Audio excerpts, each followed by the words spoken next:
పాల్గొంటున్నటువంటి పరిస్థితి. ఇప్పుడు పెట్రోల్ ఛార్జీలు పెంచారు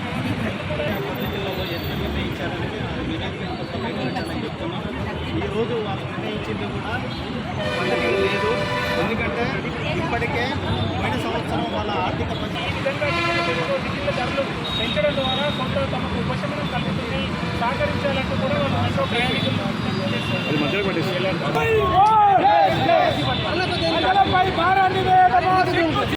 ఈ ఫేర్ ఫిక్సేషన్ కమిటీ వేసింది ఎవడు? కేంద్రంలో బీజేపీ వాళ్ళు వేశారు. సో ఇక్కడ రేవంత్ రెడ్డి కూడా ఇప్పుడు మెట్రోను విస్తరించండి, సౌత్కి విస్తరించండి, అక్కడ నార్త్ కూడా విస్తరించండి అని చెప్పి ప్రాజెక్టులు రెడీ చేయమన్నాడు. మరి ఇప్పుడు పెంచిన గురించి రేవంత్ రెడ్డి ఏం మాట్లాడతాడు?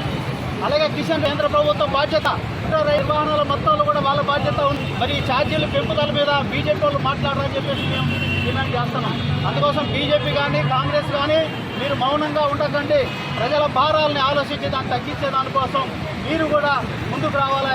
లేకపోతే మిమ్మల్ని కూడా రాజకీయంగా మిమ్మల్ని కూడా ముందుకు విమర్శ చేసేదానికి అవకాశం ఉంటుందని చెప్పి తెలియజేస్తూ వెంటనే కాంగ్రెస్ గవర్నమెంట్ ఇక్కడ స్పందించాలి, కేంద్రం స్పందించాలి, పెంచిన ఛార్జీలు అవుతున్నాయి రద్దు చేయాలి, ప్రత్యామ్నాయాలు ఆలోచించాలని చెప్పేసి తెలియజేస్తూ సెలవు అందరికీ. ప్రపంచంలో ఏ మూల ఏ క్షణం ఏం జరుగుతుందో వేగంగా తెలుసుకోవడానికి తొలి వెలుగు వాట్సాప్ ఛానల్ని ఫాలో చేయండి.